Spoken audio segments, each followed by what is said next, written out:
차렷 결례 안녕하세요.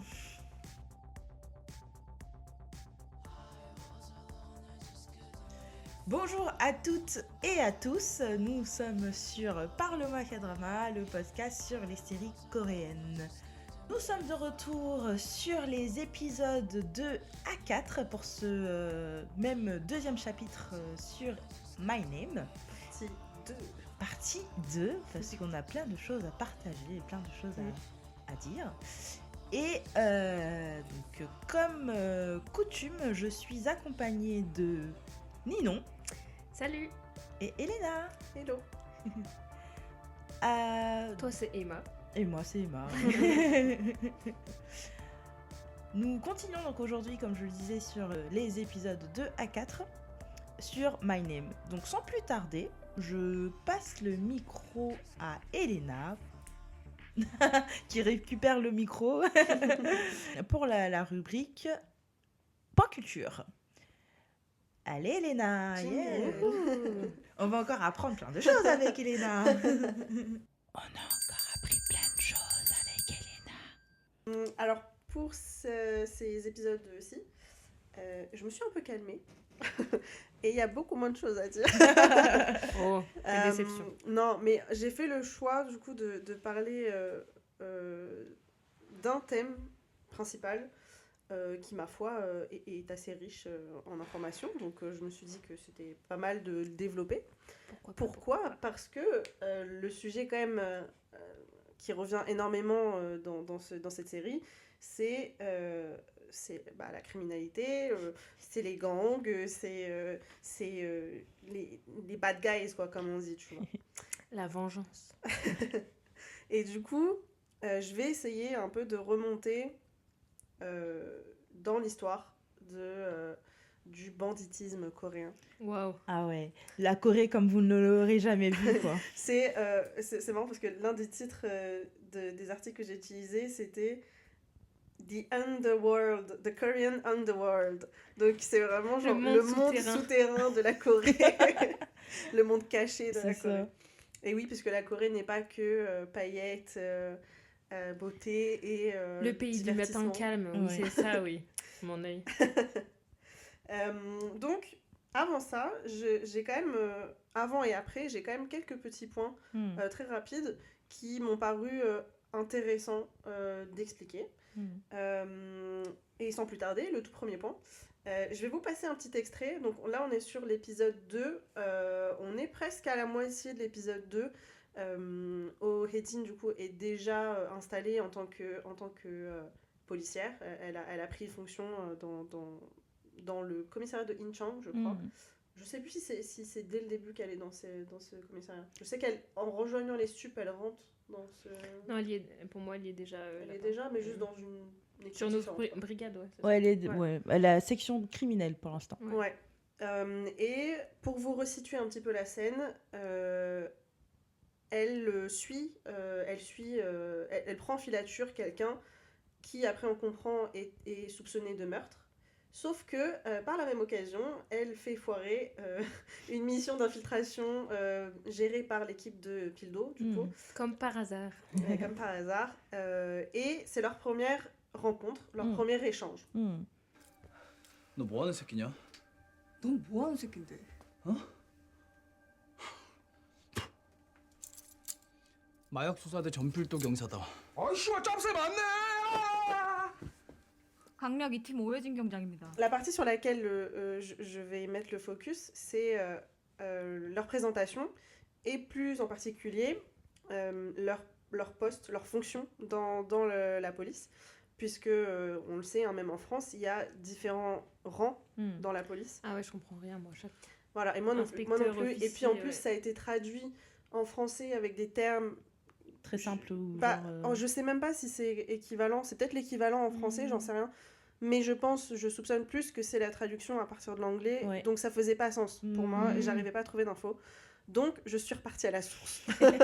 Comme à chaque fois, grâce à inspecteur Elena. Et donc, je suis repartie sur les termes en coréen. Et c'est comme ça que j'ai trouvé, du coup, quels sont les rangs. Parce qu'en fait, j'avais un questionnement. je me suis demandé, est-ce que au niveau des rangs, il y en a un qui avait l'ascendant sur l'autre, normalement. Et c'est le cas. Et donc, spoiler, c'est Pildo qui a un rang supérieur sur Hedin.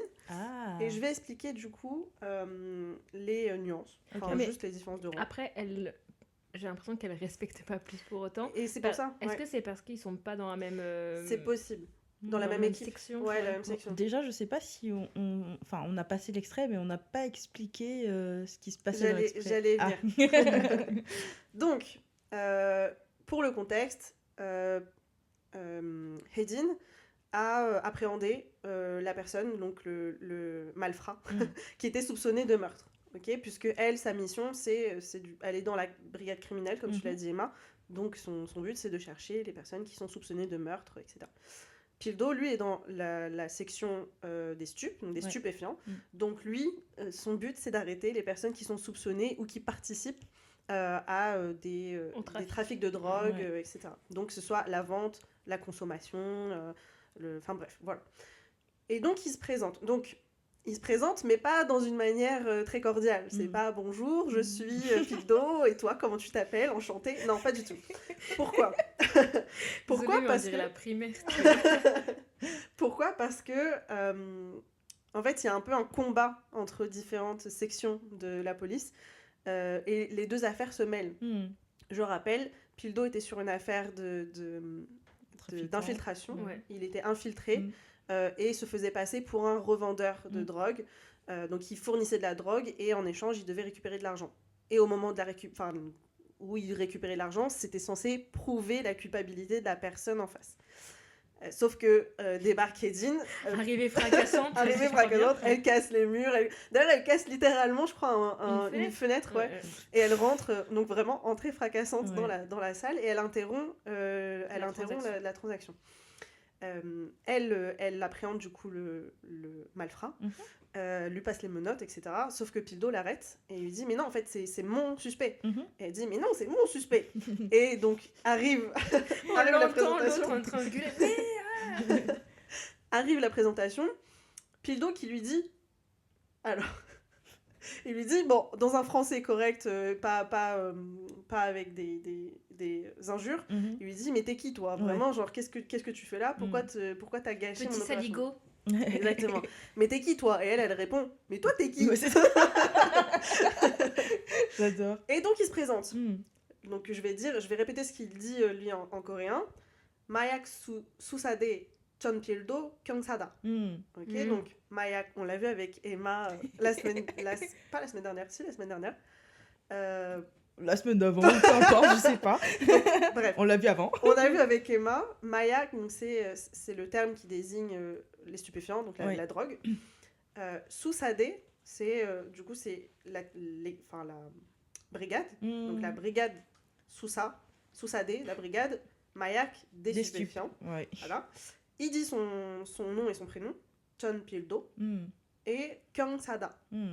Alors le da à la fin, c'est Inida, mais c'est raccourci, et c'est juste collé à Kyongsa. Et Kyongsa, donc du coup, c'est un des rangs de la police. Et donc en anglais, je vous le donne le terme en anglais parce que je ne suis pas sûre qu'il y ait un équivalent en français. Alors j'essaierai de traduire en français, mais c'est pas forcément le terme qui désigne le rang en France. En anglais, pardon, Kyongsa, ça veut dire Assistant Inspector. D'accord. Ok. Donc l'assistant de l'inspecteur. Inspecteur assistant. Voilà. Et suite à quoi, L'inspecteur, c'est le monsieur Guy. Alors, j'allais y venir plus tard, mais il est pas inspecteur, qui se dit Kyung-hee en coréen, mais il est senior inspector. Et donc ça, j'ai eu l'impression de jouer à Sherlock Holmes dans ça, parce que j'ai cherché des scènes où on voit clairement le panneau sur sa porte de bureau. Et du coup, j'ai fini par le trouver. Ah oui. Waouh. Mais genre, il est genre sous-chef en fait, non ? Non, en fait, il est donc senior inspector. Tu veux dire Pildo ? Oui. Pildo, oui, il est inspecteur en devenir, oui, c'est ça. Exactement.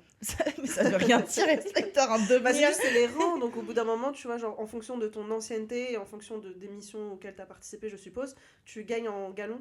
Donc, et donc, en fait, inspecteur, c'est genre le must, enfin le plus haut palier. Non. Alors, je vais Ok, je vais citer pardon. après, t'inquiète, les différents rangs. Mais pour répondre à ta question, Ninon, j'allais le dire après, mais c'est pas grave, c'est l'occasion de le dire. Cha-gyo, qui est du coup le Timjangnim, donc le chef d'équipe de la Team One des stupes, lui, il est senior inspector et ça se dit Kyungam. Ok. Voilà. Et donc, on voit sur sa porte, à un moment donné, Cha-gyo Kyungam. Oh. Voilà. Suite à quoi, donc, Hae-jin répond 강력 2팀 오해진 경장입니다. 강력, ça veut dire du coup la crime, je sais pas comment tu le dis en français. La criminelle, la section criminelle, ouais, section criminelle. E-team, c'est-à-dire deuxième 2. 오해진, son nom et son prénom. 경장입니다. 입니다, donc je suis. Et 경장, ça veut dire senior police officer.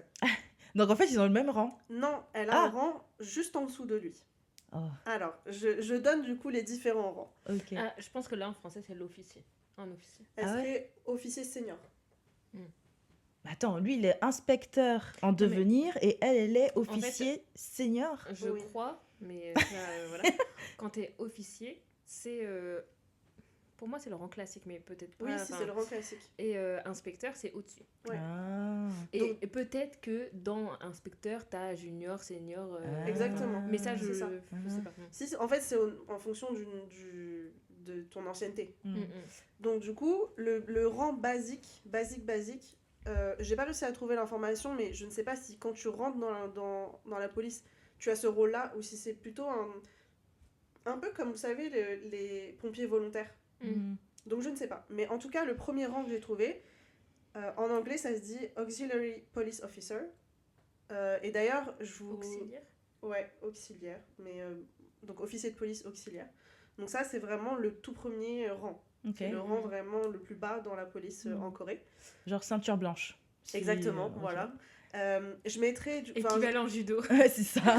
Je pense qu'on peut aller comme ça. Après je connais pas l'ordre des couleurs, donc vous allez devoir m'aider sur ça, mais je mettrais, donc il y a un lien qui renverra vers les sources, et notamment il y a des images avec les comment ça s'appelle, des insignes, les insignes qu'ils ont sur leur badge, non, sur leur costume officiel, enfin sur leur tenue officielle, leur uniforme, merci, je trouvais plus le mot. Vous savez, sur les épaulettes, il y a du coup des symboles qui représentent leur rang. Et donc ce premier rang là, c'est l'équivalent d'un bouton de rose, un seul. Il y a un seul bouton de rose. Ensuite, police officer, c'est 2 boutons de rose. Senior police officer, donc ce qu'elle est au Hae-jin, c'est 3 boutons de rose. Assistant inspector, c'est 4 boutons de rose. Inspecteur, du coup, c'est une fleur, il me semble. Je saurais pas vous dire exactement. Mais qui n'est pas une rose. La rose a éclos. Peut-être. Et donc, c'était un bourgeon la première fois. C'était un bourgeon, exactement. Donc le numéro 4, c'était Pildo. Pildo, c'est 4 boutons de rose. Voilà. D'accord. Ensuite, inspecteur, c'est une fleur éclose. Je ne saurais vous dire quelle fleur, mais vous verrez l'image. Et donc, Cha-gyo, il est senior inspector, et là, c'est 2 roses écloses. Donc, si je résume, si dans nos auditeurs, il y en a qui s'y connaissent en tout ce qui est police, les choses comme ça, ils peuvent les mettre dans les commentaires. Et si dans nos auditeurs, il y a aussi des gens qui sont spécialistes en botanique, ils peuvent aussi venir nous éclairer. Il faut être multitalent. D'accord, donc le chef de la brigade de stup est un inspecteur avec 2 boutons de fleurs écloses. Ouais, c'est un inspecteur senior. Ok. D'accord. Donc, dans cette intercation, on comprend qu'en fait, Gildo est normalement... il a de l'ascendant sur elle. Et elle est censée être le respecter. Ce qui n'est pas du tout le cas. Parce qu'on rappelle qu'elle lui répond... Genre, quand il lui demande « T'es qui, toi ?» Elle lui répond « Mais toi, t'es qui ?» Elle le tutoie. Mais elle dit Ibnida, quand même. Ouais, lui aussi. Mais c'est plus formel. Juste le da à la fin. C'est formel, quoi. Un peu plus flemmard. Mais voilà, en tout cas, c'était pour un peu éclairer cette histoire de rang. Et moi-même, c'était une question que je m'étais posée. Parce que je me suis dit, mais en Corée, le pays où t'es censé... Enfin, il y a tellement de formalités dans la manière de s'exprimer en fonction de ton rang. Et surtout, on parle là de la police. Donc, c'est quand même, voilà, c'est encore plus mal marqué en termes Oui. de rang. Bon, oui, elle fait fi un petit peu Oh. des Lui aussi, conventions. parce qu'à la base, il sait Il pas sait qu'il pas, a son rang. effectivement. Mais je pense que lui, il a une appréhension, non, il part déjà du constat qu'en fait c'est une fille et donc elle doit pas avoir un rang énorme, je pense. sais pas, non, je sais pas. Mais c'est pour ça que dès le départ, il lui parle trop mal aussi. Enfin, elle lui parle mal, mais il lui parle aussi trop je pense mal. qu'il lui parle mal parce qu'elle a fait capoter son plan. Oui, clairement. et puis après, ils sont dans le feu de l'action, etc. Ouais. Donc je Oui, pense oui, que oui. tu réfléchis pas forcément aussi à comment tu t'exprimes quand, Ouais. voilà, quand t'es dans le feu de l'action. Et il y a l'autre en plein milieu qui est en train de se plaindre. Mais vous me faites mal, arrêtez de me Oui, tirer. oui, c'est vrai qu'entre-temps, dans la scène, lui, il est toujours au milieu et les deux continuent à tirer l'un vers l'autre comme deux enfants Trop qui se drôle. tirent, C'est le mien. qui tirent une corde. Enfin, Ouais. voilà. Donc voilà, c'était juste pour la petite partie rang dans la police. Et vous retrouverez les images dans le lien de la vidéo Oui, que tout Emma à fait. vous mettra. Si vous nous suivez sur YouTube aussi, vous pouvez voir donc les petites images que j'aurais peut-être rajoutées. Je me dis, j'ai changé d'avis, je vais dire tous mes petits points d'abord. Comme ça, je me dis, ça c'est fait. À un moment donné, on les voit faire un petit repas d'équipe Ah oui. dans un bar. Oui. Et ils boivent un coup. Au-delà de manger, ils boivent de l'alcool aussi. Et je me suis dit que ça pouvait être intéressant aussi pour les auditeurs qui sont peut-être pas trop familiers de la culture de la boisson en Corée. J'aime bien. De savoir comment ça se passe, parce qu'en fait, alors bizarrement, j'ai pas trop retrouvé, c'était pas trop marqué ce dont je vais parler dans cette scène en l'occurrence, mais c'est une réalité. Pourquoi je parle de la culture de la boisson? Parce que, alors déjà, je pense que comme dans pas mal, enfin alors je dis pas mal, mais je sais qu'au Japon c'est le cas aussi, il y a un peu cette culture de l'afterwork, où tu vas aller boire un coup avec tes collègues après le boulot. Et c'est vraiment dans la continuité du travail, parce qu'en fait, t'es toujours au final parmi les collègues, t'as toujours cette question de hiérarchie, etc. Et donc... Après, là, certes, ils vont tous boire ensemble. Ils ont peut-être pas tous le même rang, on vient de le voir à l'instant, mais ils sont quand même plus ou moins équivalents. J'ai l'impression qu'il n'y a pas leur chef. C'est plus informel que quand il y a le chef, ça c'est Ouais. sûr. Oui, c'est vrai que dans cette scène, il n'y a pas le chef. Ils vont boire ensemble. Et c'est dans quel épisode déjà? Dans l'épisode 2 ou l'épisode 3? Je pense que c'est l'épisode 2. Ok. Faudrait que je vérifie, je suis pas Parce sûre. que, après, si je ne m'abuse, je pense... Enfin, il faudrait revoir dans la manière dont il lui parle à Pildo, mais je veux dire, ils sont quand même assez familiers. Les autres restent un peu familiers avec lui.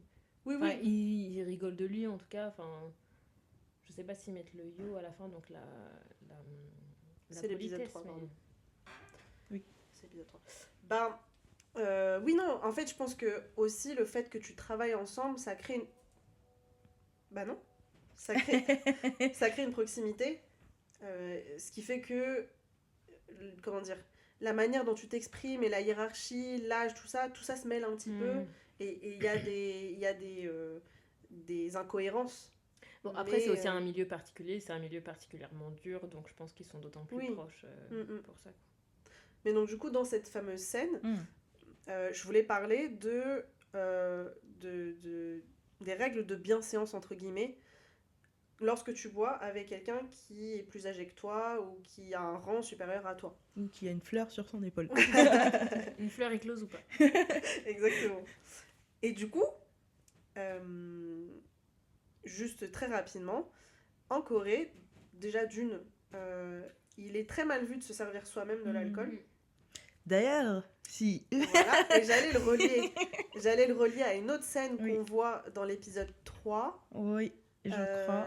Donc la fameuse scène des funérailles Oui. des 4 gangsters Oui. auxquels s'invitent Cha-gyo et John Pildo. Mais... On voit à un moment donné Cha-gyo rejoindre Moojin, qui est déjà installé dans une pièce où il se sustente. Il boit et il mange. Et donc déjà Cha-gyo s'invite à la table alors que bon, il n'était pas le bienvenu, hein, très Du clairement. tout. Et il tend son verre pour que se l'autre faire le serve. servir, Voilà, oui. pour se faire servir, pour que Moojin le serve. Moojin, évidemment, ne va pas le servir, parce qu'on est sur une guerre d'ego et une guerre de... Concrètement. Voilà. Et donc, qu'est-ce que va faire Chayo? Il va se servir tout seul. Hmm. Et ça appuie encore plus l'impression que j'avais eue, que Chayo est vraiment très irrespectueux dans cette... Et en tout cas, il est dépeint de manière très En même temps, irrespectueuse. s'il avait envie de boire et que personne ne le servait, le pauvre. Bien sûr. Après, Mujin s'est servi aussi tout seul. Hein, Mujin en s'est aussi face. servi tout seul. Donc, de toute façon, mutuellement, ils se respectent pas. Ça, je veux dire, il n'y a pas de doute là-dessus. Mais alors, si tu te sers toi-même, t'es irrespectueux envers la personne qui est en face ou est-ce que c'est juste mal vu parce que ça peut faire référence C'est- à de l'alcoolisme, des choses Je crois que c'est plutôt mal vu, et dans ce que j'ai trouvé, c'est que ça portait malchance aussi. C'est comme. C'est comme nos c'est- nos Nous, c'est quoi 7 ans sans sexe superstitions. Wow. Ouais. Ah, 7 ans 7 ans de malheur. 7 ans de malheur. Pour Emma, 7 ans sans sexe, ça équivaut à 7 ans de malheur. Mais je sais pas, moi j'ai entendu ça quelque part. Quand C'est tu quand trinques pas ou quand tu je sais pas quoi. C'est pas quand tu casses un miroir. Alors quand tu casses un miroir, quand tu C'est passes ton sur malheur. des échafaudages, Ouais. normalement c'est 7 ans de malheur, mais... Oui, mais par dans le rapport cadre à de l'alcool. Si, pas dans le cadre de Non, l'alcool. dans le Il y a cas aussi un de truc. l'alcool en France, c'est quand tu finis une bouteille, c'est marié dans l'année. Oui, mais là, c'est parce que là, on est gentil. Bon. Bon, voilà, donc c'est un rapport en tout cas avec le malheur si tu te sers un peu. Si tu te sers Si tout tu seul. sers tout seul. Et il y a aussi, donc, lié à ça, lorsque tu te fais servir, donc généralement, c'est les aînés, ils peuvent, enfin, peu importe, hein, les aînés ou les Les plus manets. jeunes, lorsqu'ils ils se servent respectivement. Alors, il y a des manières différentes de le faire. Lorsque tu es plus âgé ou plus dans un rang supérieur, tu peux servir un peu nonchalamment avec une main. Voilà. Lorsque tu es en revanche Oufubé ou Magné, tu es Ou plus censé, jeune, ouais. ou plus jeune, tu es censé servir, alors c'est très précis, hein, Ouais. de la main Droite. tu serres, et de la main gauche tu Tu soutiens ta main droite. Ah oui. Voilà, et donc c'est censé démontrer une forme de respect. Pour avoir une stabilité dans le versement. Exactement. Et suite à ça, une fois que vous êtes servi, puisque ça ne s'arrête pas là évidemment, Mm. lorsque tu es plus jeune, il est respectueux, il est bien vu de se Se cacher tourner. et se détourner de la personne en face de qui tu bois, si cette personne est plus Plus âgée ou un rang supérieur de toi. Donc du coup, généralement, on peut voir, peut-être vous avez déjà vu dans des scènes de drama, où ils se tournent et ils se cachent légèrement la bouche lorsqu'ils boivent Leur verre de soju. Exactement. Et c'est vrai que là, dans cette scène, je l'ai pas vraiment vu, Mm. mais comme tu disais, Ninon, c'est peut-être aussi parce qu'ils sont dans la même équipe, Ouais. et il y a un peu peut-être une équivalence dans la manière dont ils se voient chacun. Mm. Je crois que Hedin le fait, elle se détourne légèrement Un petit peu. pour boire. Ouais, mais elle c'est les connaît très pas, discret. elle Elle le les connaît connaît pas pas depuis beaucoup. très longtemps. Voilà, non plus. elle vient d'arriver dans l'équipe, c'est la plus jeune, enfin la plus récente recrue. Et Ouais. alors, moi, je me posais la question, je crois que la dernière fois, on a un petit peu parlé, donc la personne, la senior en âge, Mhm, donc soit Onni, Oppa, Nuna, Young, mhm. et donc tu as la personne plus jeune, Maknae. C'est quoi qui privilégie? C'est l'âge ou le l'ancienneté? Dans le sens, là, c'est Sonbei, Hubei. Pour moi, dans le travail, c'est le rang Ouais. qui prime. Donc Ah, là, c'est l'ancienneté dans la boîte ou... Ouais. Tout à fait. Pour moi aussi. Parce que, je crois que j'en avais aussi déjà parlé dans l'autre saison, mais il y a des moments où, dans une autre série, je sais plus laquelle, désolée, où il y a deux personnes qui se rencontrent et le mec lui dit: mais t'as quel âge, d'où tu me parles comme ça? Et il se rend compte que son interlocuteur est plus jeune. Et il fait: oh, tu me parles pas comme ça, donc t'es plus jeune. je Après, suis en ton parlant boss, ensemble, il se rend compte que ils ont été à l'armée dans le même rang. Ça me dit quelque chose. C'est dans et, quoi? et du coup, je crois que c'est la traque du sang, peut-être, je sais plus. Et du coup, il se rend compte que le mec le plus jeune en face de lui avait un rang plus haut que lui à l'armée. Et là, la table est inversée, parce qu'il se dit: ah mais non, je te dois du respect dans ce cas. Mm, mm. Donc même s'il est plus âgé en âge, Mm, et ben, il lui doit quand même respect, parce que finalement, il avait un rang plus haut que lui à l'armée. mm. Ouais. Donc voilà. Pour moi, ça fait foi. C'était pas dans une page? Non, c'était dans quoi? Non, je crois que c'était Je l'ai dans vu la traque récemment. du sang, un truc comme ça. Mais hein. c'est quoi Regardez la trop de traduction? drama, les filles. C'est. Je sais plus. Mais c'est un truc de combat, de violence, pareil. Ils font de la boxe, je crois, un truc comme ça. C'est pas dans ça, hein, parce que je l'ai pas vu. Ah ouais? Non. Donc, je Bref. sais plus. Mais peu importe. Donc voilà, ça c'était un deuxième petit point sur l'étiquette de la boisson, la culture de la boisson. Et après tout ça, pour finir, quand même, ça me fait un peu marrer vite fait, mais genre tu peux te tourner comme tu veux, tu peux faire l'étiquette comme tu veux, mais tu finis tu vas bourré, tout le monde te voit et en fait là tu peux plus rien faire. Effectivement. Tout, ouais, c'est vraiment Enfin, j'ai l'impression qu'il y a un peu cette culture de... Ça te permet de relâcher la pression du En travail. même temps, ça reste dans ça reste dans le cadre du travail, quoi. Donc, je pense, j'ai l'impression que c'est, d'après ce que j'ai entendu, que c'était beaucoup de pression, quand même. De boire, oui, d'aller boire aussi avec les autres. Bah, c'est que c'est mal vu si tu participes pas C'est aussi. ça, exactement. Et par contre, c'est vrai que c'est...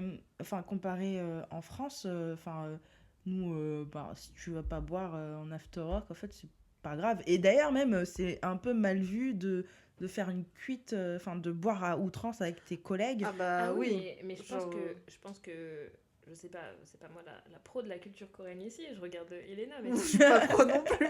si tu finis bourré en plein dans un after work en Corée, après faut quand même assumer le lendemain au travail. Je pense qu'ils assument plus souvent en fait, parce que ça doit arriver plus souvent. Non, mais quand il faut assumer, c'est que le lendemain au travail, il faut que tu sois quand même pimpant, comme si Ah oui, par contre, effectivement, si tu finis bourré à minuit à l'after work, bah en fait, demain à 7h, t'es là, il n'y a pas d'excuse. Hein.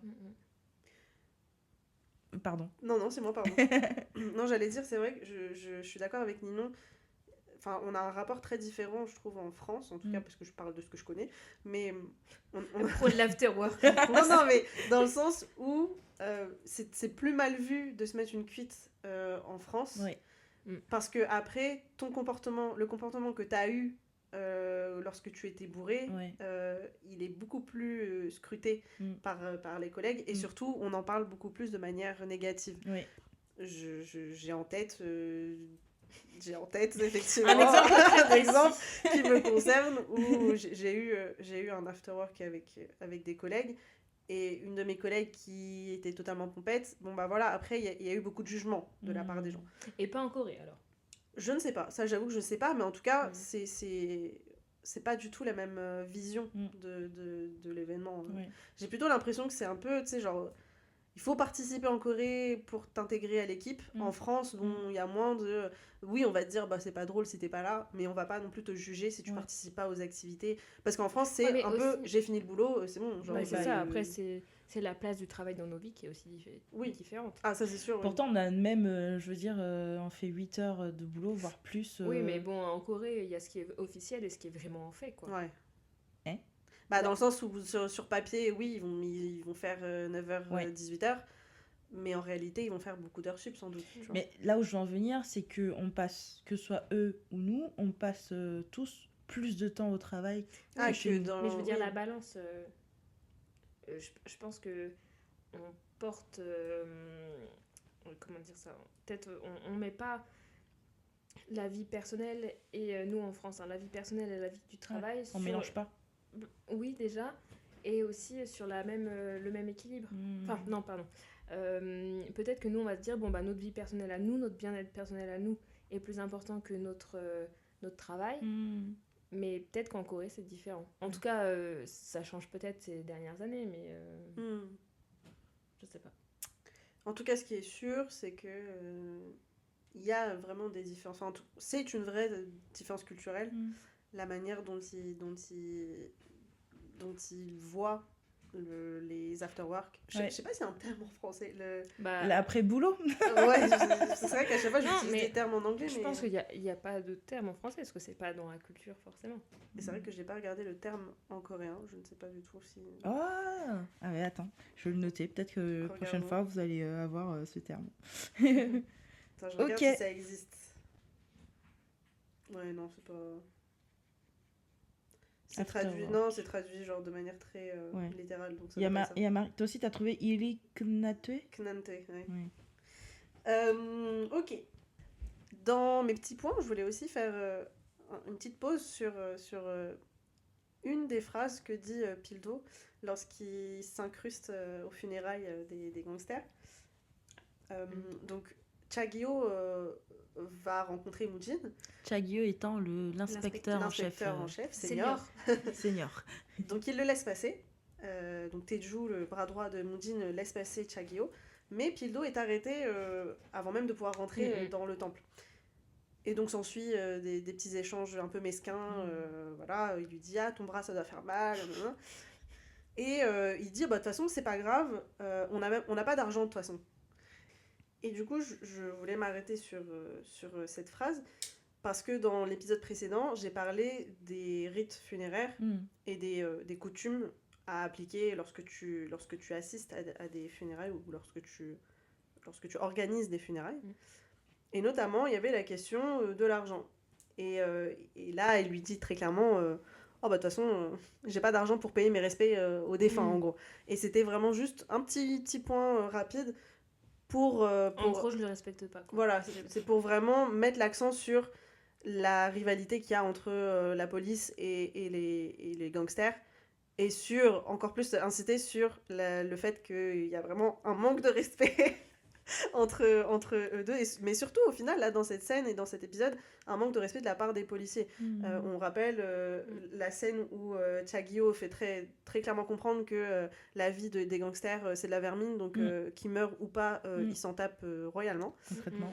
Donc clairement, la vie de personnes, même si c'est des criminels, ils s'en tapent.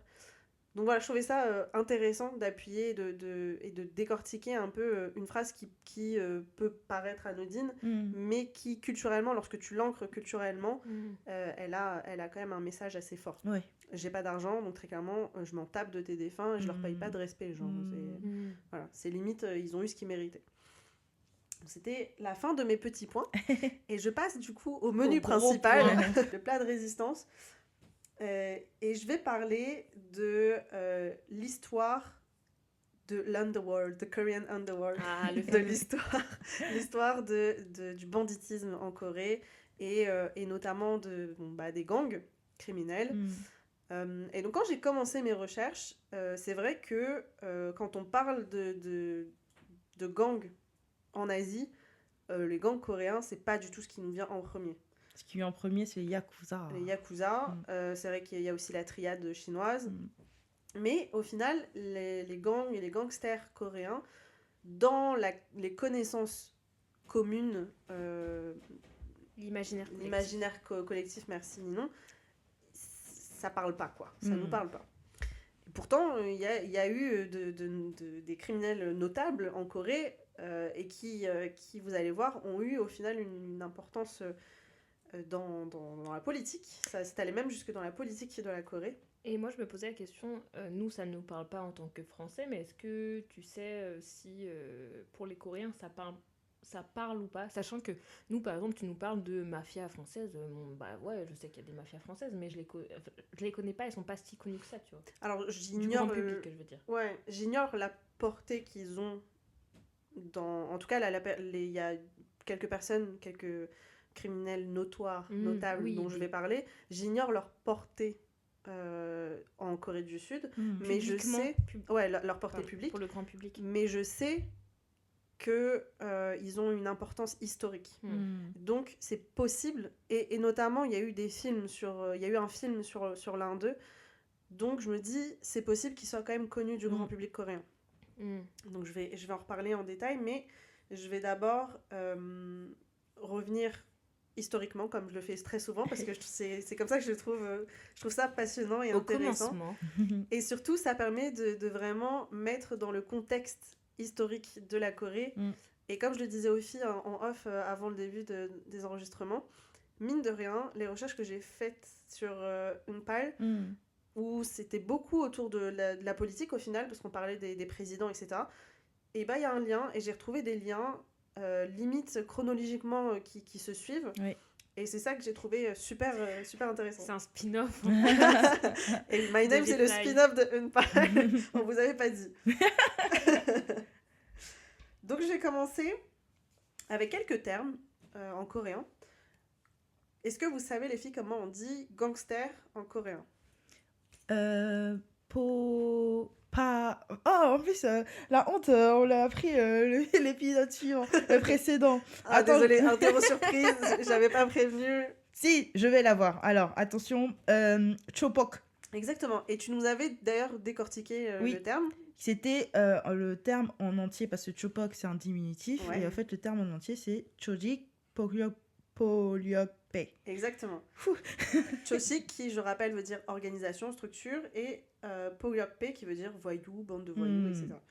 Donc ça, c'est un terme qui désigne vraiment, comme son nom l'indique, un voyou ou un gangster, mais qui fait partie d'une bande organisée. Une coopérative. Exactement. C'est pas le petit gangster dans son coin qui fait des petits larcins. Non, là, c'est vraiment une bande organisée. Ouais. Oh, On va organiser. Oh là là. Je me sentais obligée, désolée. Mais il y a d'autres termes qui existent, notamment, alors, un qui peut être similaire à Chopo. Ça se dit, peut-être vous en avez entendu parler, peut-être vous l'avez déjà entendu. Kondar. Non. Voilà, ça c'est un terme qui pourrait être équivalent. Et en revanche, un autre terme que moi je connaissais, mais je ne savais pas quelle était la différence du coup entre Chopok et celui-là. Le terme c'est Kampe. Voilà. Et Kampe, en fait, ça désigne un gangster, mais pour le coup qui n'est pas dans un rassemblement. C'est un voyou, en fait. C'est vraiment un voyou. Indépendant. Ouais, c'est un freelance. Donc le freelance Kampe. Exactement.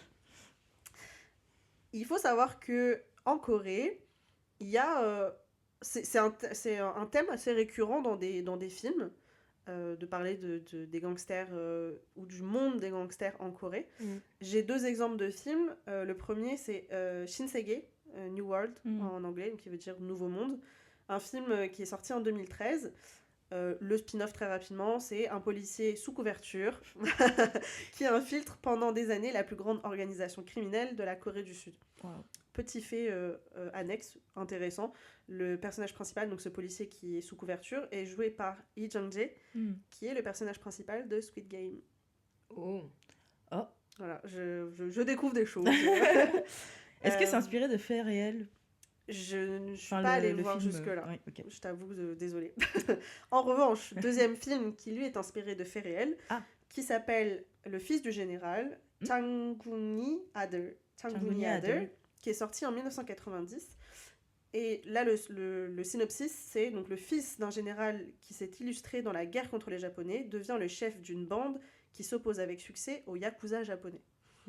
Ce qui me permet de faire une transition tout à fait pratique. Pourquoi ? Parce que je vais vous parler justement de ce fils de général qui a créé au final son propre réseau criminel et s'est battu et a fait au final figure de symbole de liberté et de résistance contre les Japonais, l'occupation japonaise. Tout en étant un membre de gangster, enfin un chef de gangster. Et c'est pour ça que je vous dis qu'en vrai, c'est intéressant parce que les prémices des gangsters et des gangs en Corée sont très liées à la politique. Après, donc dans la première saison qu'on a fait sur le podcast sur Reply, tu avais dit qu'avant 88, c'était des gouvernements un peu corrompus. Ouais. Oui. Et c'est pour ça que j'ai trouvé tellement de liens et c'est... Là, elle a ouvert une brique. C'est la toile d'araignée, son truc, en fait. Le séisme total. Elle a vu plein de choses. Non, mais effectivement, Ninon, tu as une très bonne mémoire. Et effectivement, c'est tout à fait lié. Et je vais d'ailleurs reparler du premier président, et non pas du premier président élu au suffrage universel, qui, je rappelle, s'appelle Roh Tae-woo. Ouais. Mais là, je vais parler du premier président officiel de la Corée du Sud. Et donc, je vais revenir dessus, évidemment, plus en détail. Avant ça, je vais resituer un peu historiquement la colonisation japonaise. C'est inévitable si je veux parler des débuts des gangsters en Corée du Sud. Alors, je le rappelle, l'époque coloniale japonaise a commencé en 1910 avec l'annexion de la Corée et s'est terminée en 1945 avec, en gros, la fin de la Seconde Guerre mondiale. Puisqu'on rappelle, les grands perdants, heureusement pour nous, mais bon, pas heureusement pour les autres, mais les grands perdants de cette Seconde Guerre mondiale, c'était les Allemands et qui avaient comme alliés les Japonais. Et les prémices des gangs du crime organisé en Corée du Sud sont arrivées à peu près en même temps. Pourquoi ? Parce que l'occupation japonaise, ça impliquait l'arrivée de Yakuza sur le territoire coréen. En fait, les Yakuza ont profité d'un nouveau territoire pour exporter des branches à l'étranger. La culture du crime. Exactement. Et donc, entre autres, contrebande de biens, drogue, extorsion, prostitution et divertissement pour adultes. Waouh, Que ça des en choses fait, très fun. ouais, ça en fait un paquet. Divertissement pour adultes, c'est pas juste les jeux vidéo, les trucs comme ça. Non, on s'entend sur ce que c'est Ouais. divertissement pour adultes. Illicite. Et donc, l'arrivée des Japonais, l'occupation japonaise en Corée, ça a provoqué un exode rural. Donc, c'est-à-dire que beaucoup de fermiers ont été obligés ont été clairement virés de leurs terres et ont dû fuir vers les zones urbaines, et donc notamment Séoul, puisque on le sait, c'est la capitale, et c'est là où il y a eu le centre névralgique de la politique, l'économie, etc. Et donc ils ont dû fuir vers ces quartiers qui ont accueilli pour le coup beaucoup de personnes pauvres, et ça a favorisé favoriser c'est un terme trop positif, mais ça a provoqué le développement de la criminalité, l'augmentation de la criminalité dans ces quartiers autour et dans Séoul. Je vais parler d'une première figure notoire d'un gangster en Corée qui, vous allez être surprise, n'a pas un prénom coréen, mais je vais expliquer pourquoi. Il a un prénom japonais du coup. Exactement. Oh. Donc ce gangster s'appelle Hayashi. Donc c'était un célèbre gangster sous l'occupation japonaise. Mais du coup, attends. Il est coréen ou il est japonais? C'est la question. C'était son nom de code, son nom de scène. C'était ça, parce que c'était son nom de scène. Donc Hayashi, né en Corée en 1909, mais dont la famille a déménagé au Japon lorsqu'il a 5 ans. En fait, à l'époque, beaucoup de Coréens, pour fuir un peu la misère en Corée, vont déménager dans le pays occupateur, donc le Japon. Donc au Japon, il grandit, tout ça, et puis il trouve que c'est une bonne idée de rejoindre les Yakuza au Japon. Alors non, il trouve pas que c'est une bonne idée, je simplifie. En fait, c'est une idée certaine, mais une bonne idée, je ne sais pas. Mais... En fait, ils expliquent qu'à l'époque, beaucoup de Coréens qui du coup avaient fui la Corée et qui étaient au Japon, rentrer dans l'organisation criminelle japonaise, donc les Yakuza. Pour quelle raison ? Parce que c'était une manière de lutter contre la discrimination. Parce que forcément, ils étaient discriminés quand ils étaient au Japon, vu qu'ils étaient coréens, ils étaient considérés comme des moins que rien, vu qu'ils venaient d'un pays occupé. Et donc, en fait, faire partie d'une organisation, on en parlait tout à l'heure, mais c'est un peu rejoindre une famille, c'est des liens un peu fraternels, des frères d'armes, etc. Ça permettait de lutter contre ces discriminations. Donc c'est ce que fait cet Hayashi, il rejoint du coup les Yakuza, et il est envoyé à un moment donné à Séoul par un célèbre chef Yakuza qui s'appelle Toyama Mitsuru. Alors me demandez pas sa bio ni rien, j'ai pas fait de recherche sur lui. Tu connais pas Toyama ? Non, je connais pas. En tout cas, il est envoyé par ce Toyama pour prendre la tête d'une branche Yakuza installée en Corée. On rappelle qu'ils essayent de faire fructifier leurs affaires, même à l'étranger. Et donc en 1930, presque toutes les activités criminelles organisées sont sous le contrôle de Hayashi. Donc très clairement, il n'a pas chômé. Il a pris les choses en main. La concurrence coréenne existe, mais bien que forte, elle n'est pas organisée. C'est-à-dire que c'est beaucoup d'individus... des freelances. Beaucoup de campés dans tout ça. Oui, c'est chacun de son côté, quoi. C'est beaucoup moins bien organisé que forcément les Yakuza, une institution qui existe depuis ils ont une des certaine centaines expérience quand même. Voilà. C'est des sombés, quoi, tu vois. Et l'un des gangsters coréens notables de l'époque s'appelle Kim Gi-hwan. Ce charmant monsieur est un ancien boxeur, très bon combattant. Et son territoire, c'est les territoires de Jongno, qui est un quartier de Séoul. Et en dehors de ses activités illicites, il est également gérant d'un théâtre qui est installé dans une zone célèbre pour ses divertissements adultes et ses théâtres. Et ce théâtre s'appelle le théâtre Humikan. Ok. Ça me dit rien. Non, mais c'est célèbre apparemment. Célèbre à l'époque. Spécialisé dans les divertissements adultes. Ah non, mais je sais pas. Tu me déçois. Et donc, dans ce fameux théâtre, travaille un jeune homme qui s'appelle Kim Do-han, et dont je vais reparler un petit peu plus tard. Et il travaille à cette époque au snack bar de ce fameux théâtre. On parle toujours de gangsters, là, on est d'accord. Oui. Non, Mais théâtre pour adultes, attention. Ah, mais de snack bar dans le théâtre. Enfin, je suis désolée, Oui, mais... les snack bars Mais dans c'est le comme quand théâtre tu pour vas au adultes. cinéma, tu prends ton popcorn avant d'aller. Voilà, Oui, mais c'est pour ça que bon, ça fait pas très peur pour le moment. j'y viens. Ah mince, ok. Donc Kim Do-han, avant de parler un peu plus en détail de lui, je vais parler de son père. Oui, parce que son père, au final, est une figure aussi importante de l'histoire coréenne. Gangster de père en fils. Alors non, son père n'était pas un gangster. Donc là, on remonte un petit peu dans le temps. On revient en 1910. Donc lorsque la Corée, donc à l'époque Joseon, hein, parce que c'était voilà, lorsque Joseon. Attends, Joseon, c'était Joseon encore 1910. Ouais. C'est dingue cette histoire. Donc lorsque Joseon tombe sous la domination coloniale japonaise, Ouais. Kim Choa-jin, donc le père de Kim Do-han, prend les rênes du mouvement indépendantiste anti-japonais. Donc au final, C'est pas très loin du gangster aussi. non, je mais pense. voilà, ça coule un peu dans les veines, Ouais. c'est vrai. Et donc, après le mouvement d'indépendance qui est lancé le 1er mars 1919 par des patriotes coréens pour contester contre l'occupation japonaise, ce fameux Kim Choa-jin, il va mettre en place, ou en tout cas organiser des opérations militarisées contre les Japonais. Et notamment, oui, pardon. Non, mais moi, ça me fait penser à notre petit gangster de tout à l'heure, là, Asahi, qui finalement, lui... il est- Hayashi. Asahi, la bière. Oui, de ouf. Donc lui, là, qui travaille pour les Japonais, mais il est coréen quand même, donc... Ouais. Quelle est leur... Leur relation. Bah, à l'époque, beaucoup de Coréens s'engagent auprès des Japonais.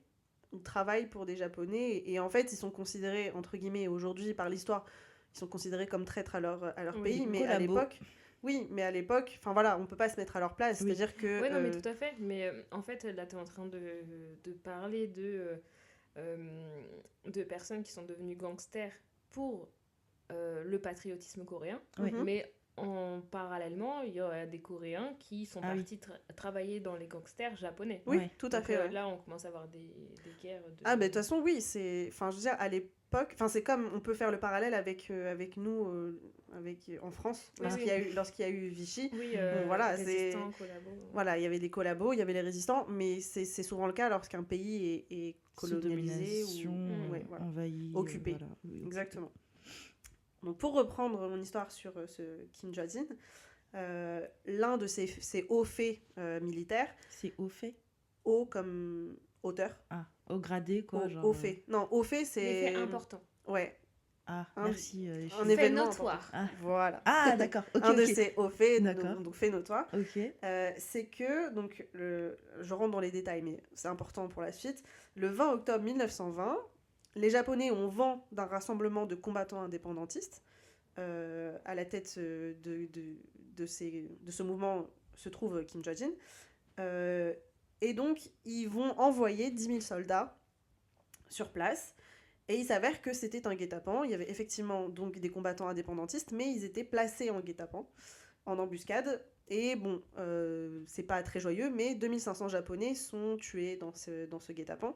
Et c'est considéré comme un fait important dans la résistance des Coréens contre les Japonais. Est-ce que on pouvait déjà les considérer à l'époque comme des gangsters ils sont Non, déjà... là pour le coup, son père n'était pas gangster. Ouais. Son Ah père oui, était oui. militaire. Oui, c'est C'était vrai. le général C'est Kim plus Jong-un. de la résistance. C'était de la ce résistance. moment-là. Oui, c'était de la résistance. Lui, il était militaire.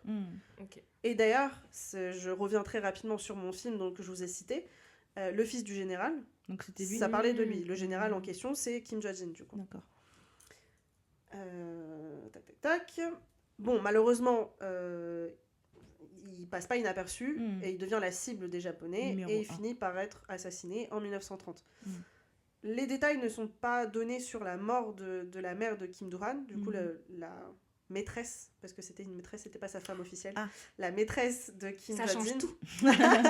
La maîtresse de Kim Jong-un, mais on sait qu'elle meurt aussi. Et Ok. donc, j'enchaîne sur l'histoire de Kim Do-han. Il grandit orphelin, puisque son père et sa mère sont assassinés par les Japonais. On sait qu'il naît en 1918, Et il grandit du coup par ses propres moyens, malheureusement. Il doit se débrouiller dans la pauvreté et donc il apprend à se battre, etc. Vous voyez où je veux en venir. Voilà. Il finit par rejoindre le gang Jumo, qui veut dire point en coréen, à travers Kim Ki-hwan, qui je rappelle était le gérant du théâtre Yumikan. Et il va très rapidement monter les échelons et il va finir par créer, je fais une ellipse mais voilà, il va finir par créer son propre gang, le Yumikan Gang. Il n'était pas très inspiré mais ça marche. Point, tout ça, Yakuza, tout ça, c'est trop... Ah, je donne mon nom. Ouais, mais ça claque un peu mieux que point. Ouais. Mais c'est juste son nom. Point. Non, Yumikan, c'est le nom du théâtre dans lequel il travaille. Non, mais t'avais dit il y avait un gang qui s'appelait Point. Gumo. Oui, ouais, mais Jumo. point tout court, Jumo. c'est nul. Enfin, pardon, c'est pas très... Alors, sur 10, tu mettrais combien Yumikan, ça claque. Ça claque, qu'il dit. Non, ouais, c'est vrai, c'est vrai. Et donc, il va se battre contre les autres gangs coréens notoires de l'époque. Et il va même prendre contrôle du gang de Kim Ki-hwan, donc son ancien mentor. Ouais, son ancien mentor, on peut le voir comme ça, hein, lorsque celui-ci est arrêté en 1935. Et à l'âge de 18 ans, il a... Attends, tout ce que tu viens de dire, il avait pas encore 18 ans. Ah non, il avait pas 10 encore ans. 18 ans. Alors, en 1935, il est déjà plus âgé. Mais, parce que, attends, Il est né en 1918. Ouais, 18 plus 18, ça fait 36. 36. Donc non, si, 35, Ah. il prend le contrôle, effectivement. Donc à l'âge de 18 ans, il a unifié tous les gangs du quartier de Jongno et il cherche encore à étendre son contrôle. Et il va inévitablement finir par se confronter au Yakuza de Hayashi. C'est pour ça que je vous ai introduit plutôt Hayashi. Il y a Hayashi, donc le fameux coréano-japonais, Ouais. voilà, qui Exactement. s'était perdu dans les limbes du Japon. Et donc, aux yeux du peuple coréen...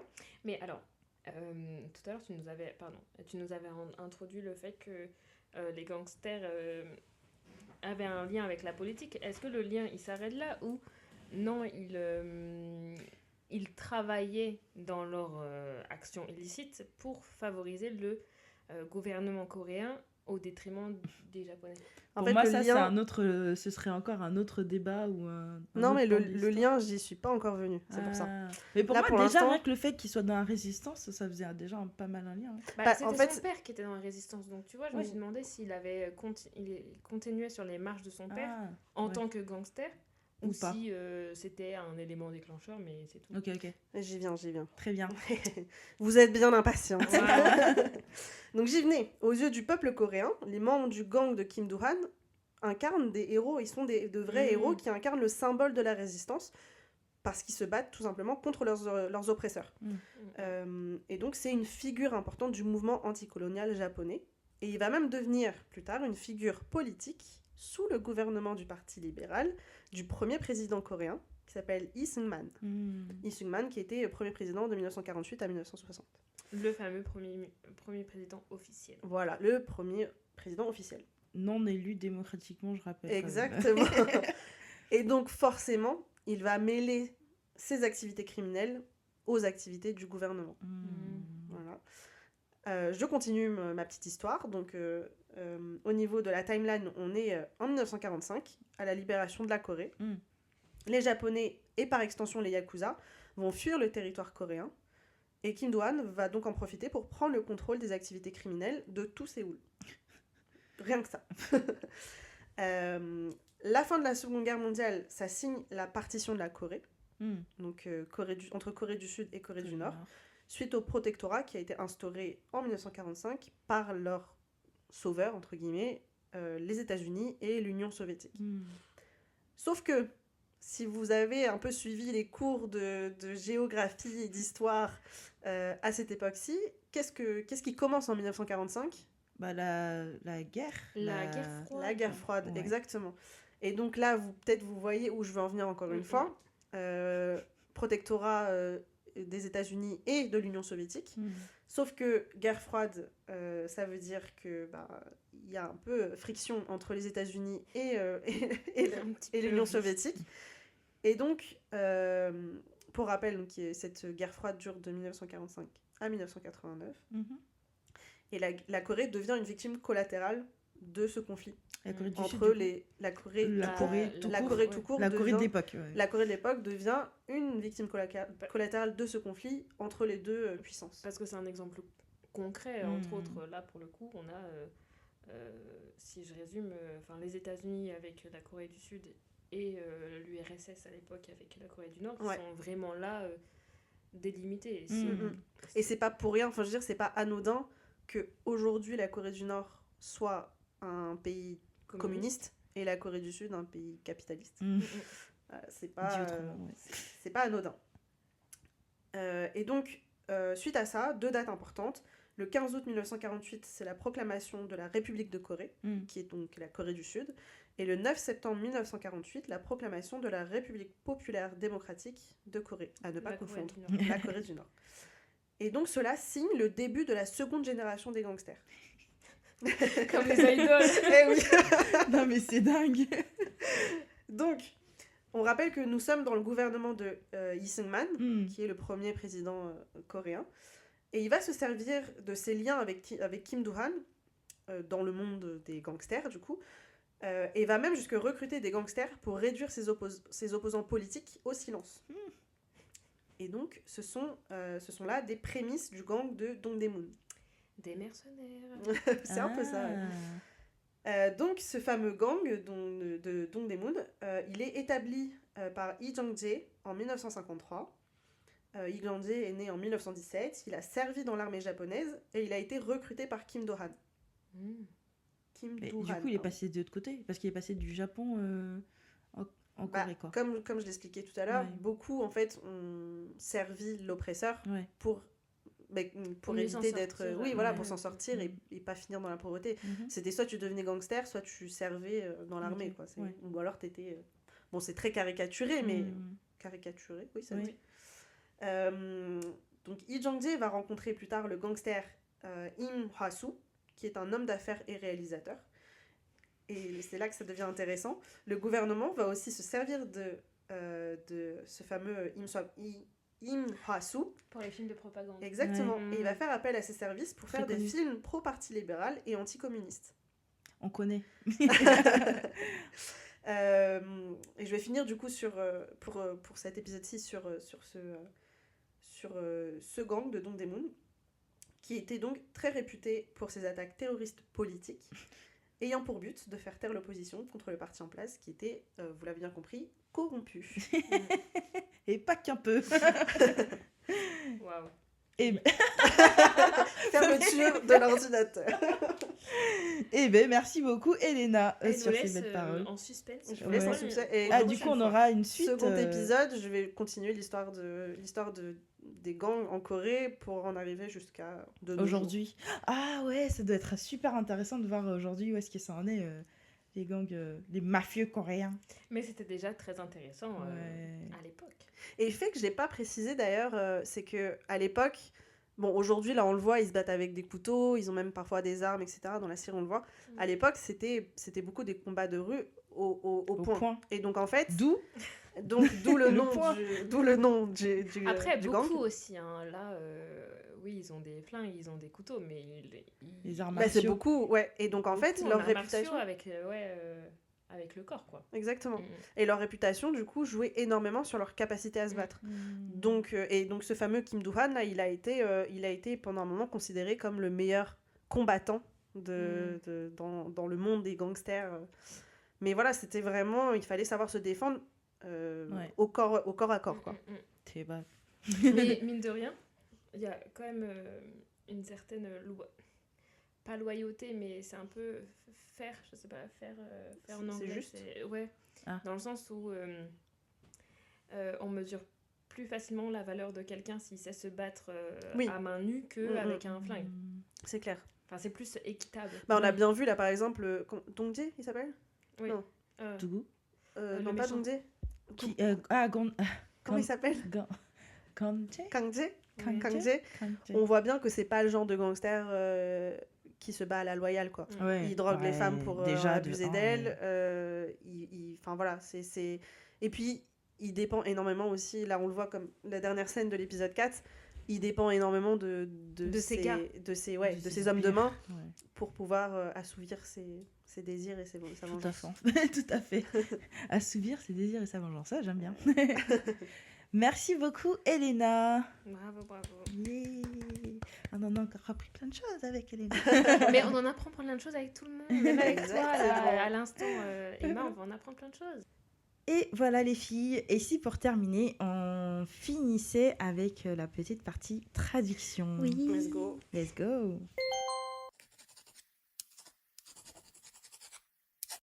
Alors, dans ce chapitre 2, il y a un terme qui revient très souvent et que je trouve qui colle parfaitement avec ces épisodes. Et là, aujourd'hui, j'ai un petit jeu pour vous. Je vais vous passer plusieurs extraits qui contiennent ce mot que vous devrez trouver. Ok. Ça vous va ? Oui. On doit trouver un mot en coréen, du coup ? Oui, du coup. Ok. Je vais Après, perdre. si vous l'avez en français, j'accepte aussi. Oh, Ok. ok. J'accepte le défi. Allez, c'est parti. Donc là, je vous passe le premier extrait donc, de l'épisode 3. On est à peu près 31 minutes de l'épisode. Et le chef du chef de la police vient le voir. Et en fait, il se fait réprimander. Et il se fait réprimander. Et je crois qu'il s'appelle... Attends, le chef du capitaine des Chagio. Troops. Chagio. Il se Ouais, fait Chagio réprimander. se fait réprimander par son Oui. propre chef. Ouais, ok. Et il lui répond quelque chose. Je vous fais passer. J'allais dire un gros mot en coréen. Bon, après, si vous avez le mot tout de suite en coréen, me le donnez pas encore, sinon... Ouais. Ah, Sinon, si là parce on le trouve en coréen. Ouais, Ok. parce que sinon, j'ai Fais deux durer le autres... suspense. Oui, ok. 너 내가 감정으로 움직이지 말라고 했지. 이거 어떻게 책임질 거야? 최무진이 잡아야 될 거 아닙니까? Waouh. Bon, je vous répète là, parce qu'il y a eu plusieurs phrases, je vous Mhm. répète quand même la phrase... Là, on est d'accord qu'on doit se concentrer sur ce que Chagio lui répond, c'est ça? Ouais, c'était Chagio ce qui lui répondait. Est-ce que... Je vais répéter quand même sa phrase pour que ce soit plus limpide. Donc, il le réprimande et Chagio répond « 최무진 잡아야 될 거 합니까 ?» Ouais, il n'y a pas 3000 mots. Oui, il n'y a là, pas déjà, 3000 mots. ouais. Est-ce que c'est le verbe? Oui, c'est vrai, c'est Ok, le verbe. bon, bah alors c'est... Bon, pour être plus clair, j'ai un autre moment également. On est pas longtemps après, à 31 minutes et quelques, 32 minutes et quelques. Et là, ils sont entre coéquipiers. Et c'est le moment dont tu parlais tout à l'heure, où ils boivent ensemble, etc. Et ils font... Enfin, voilà. Et du coup, il y a un des coéquipiers qu'on entend très peu qui parle et qui dit quelque chose aussi. On est à 31 minutes 59, un truc comme ça. 아, 최무진 이 새끼 이거 잡을 수 있겠냐? 어? I Moi, got je it! non, mais moi, je comprends rien ce qu'ils disent.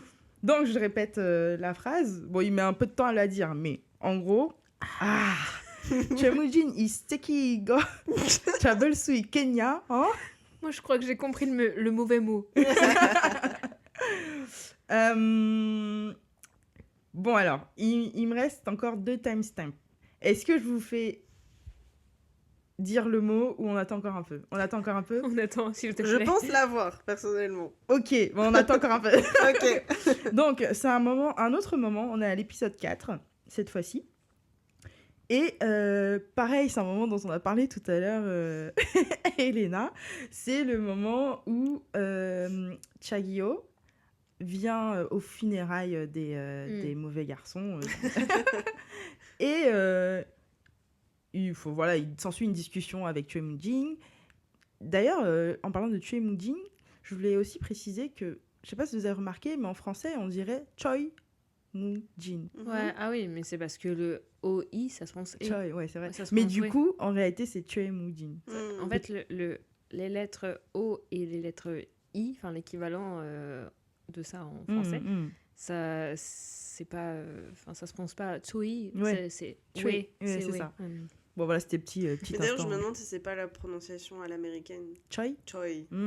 Parce que ouais, en français, ce serait Choi. Choix. Choix mougin. Non, Choi non, non, mais Choix ça, mougin. ça Choi serait... Mougin. Non, mais en vrai, ça serait la logique comme dans beaucoup de langues où quand tu sais pas, tu prononces les voyelles vraiment distinctement.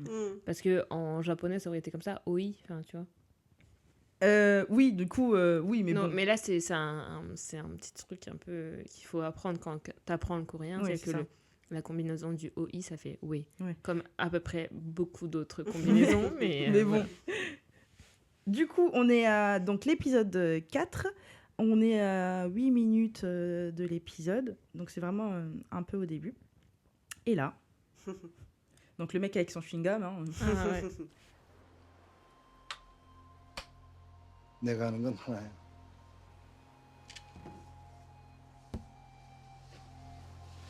무슨 수를 써도 난 날 못 잡아. J'ai du mal à comprendre Genre, ce qu'il dit. ouais. J'ai l'impression qu'il n'articule pas. C'est vrai que Genre c'est- sans les sous-titres, là, c'est... Du coup, je vais décomposer pour que ce soit plus Ah, facile. ok, merci. Même si j'ai pas la bonne prononciation, la bonne intonation. On comprendra mieux quand même. Fais-le en mode gangster quand même. Oula. Les gars. Voilà. Pardon. Donc, il est Cha Gi-yo, il vient, il s'assoit, enfin, il dit ce qu'il avait à dire. Et Choi Moo-jin, il rétorque quelque chose. Nega ha는 건 하나야. Parce que je sais une chose. Mhm. 무슨 수를 써도 나를 못 잡아. Mochaba, c'est ça qu'on cherche. Mochaba. C'est... Mhm. Je sais une chose, Mhm. quoi que vous fassiez, 나를 Mhm. 못 잡아. Mhm. Ah, c'est Bon, on Nalul. Nalul. Moi, 나를, moi, Ouais. 못 잡아. tu pourras pas... Voilà. Mhm. Ah, du coup, on commence à voir où je veux en venir. Tu n'arriveras pas à m'avoir. Du coup, dernier timestamp. On est à 16 minutes de ce même épisode. Et là, c'est Choi Moo-jin qui parle de son nouvel ennemi juré de... Tokangji Donc, Et lui, c'est- on n'arrive pas à le. J'arrive pas non plus à me mettre son nom dans la tête.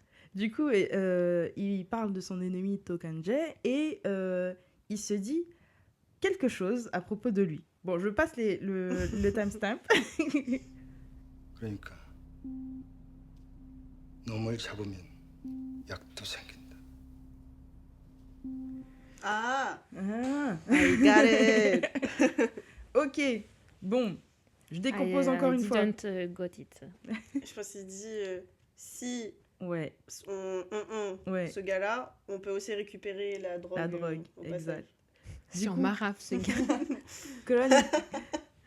Et donc, effectivement, Si on marave ce gars.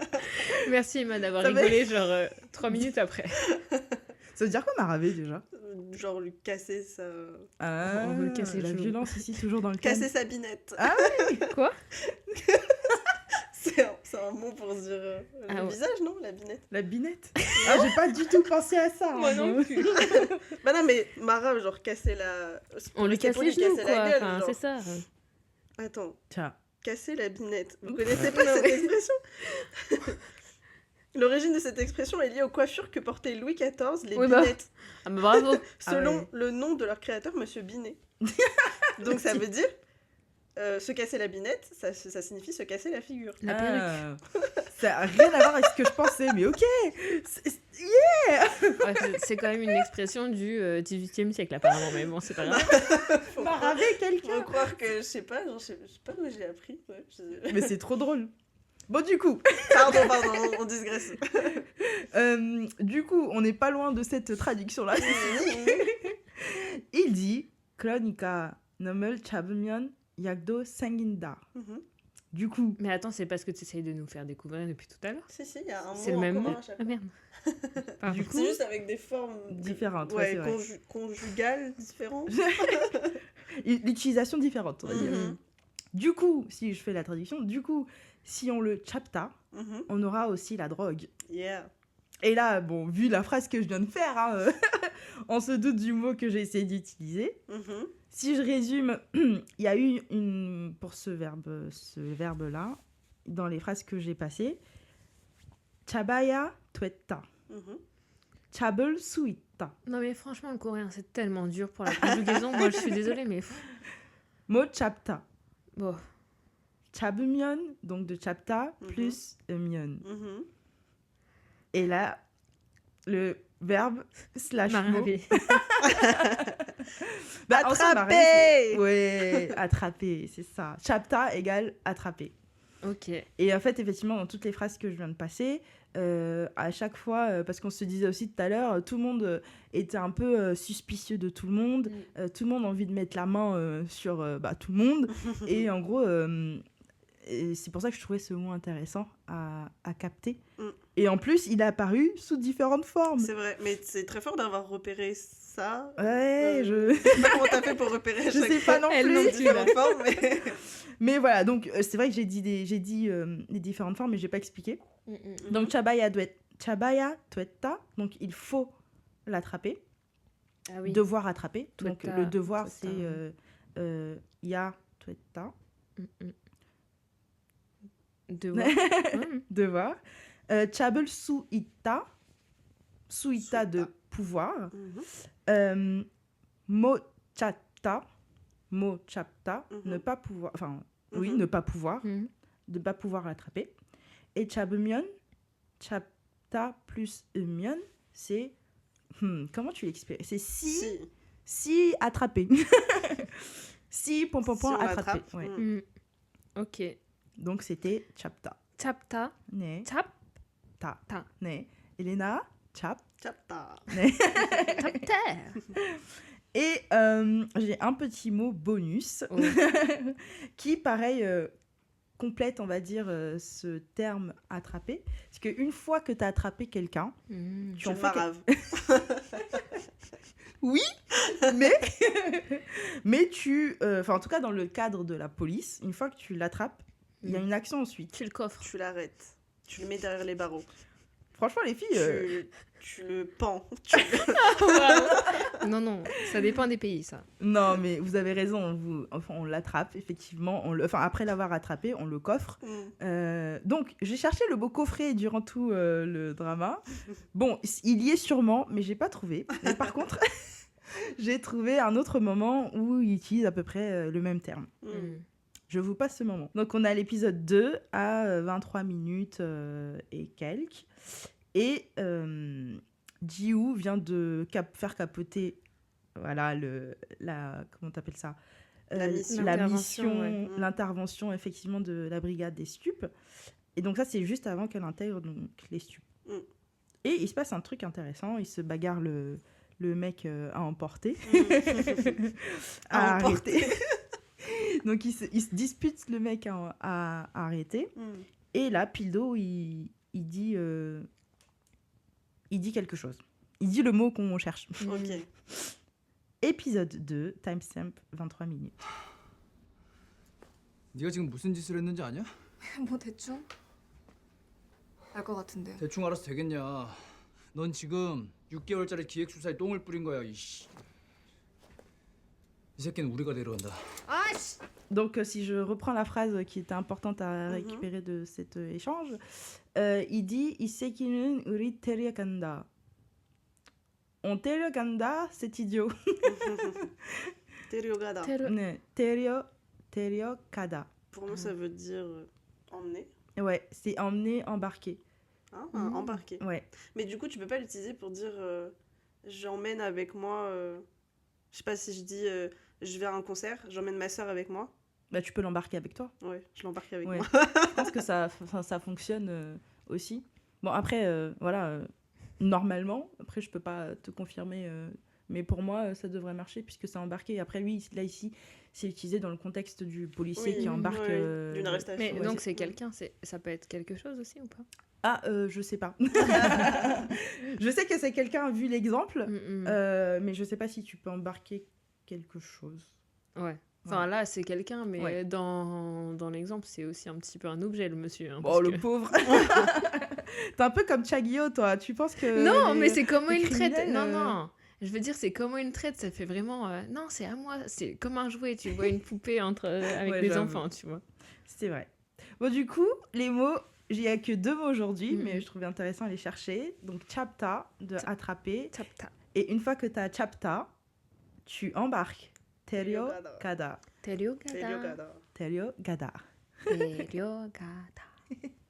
Donc, voilà. C'était tout pour le petit exercice Le point de du traduction chapitre de 2. Emma. Oui. Merci Emma. Merci Emma.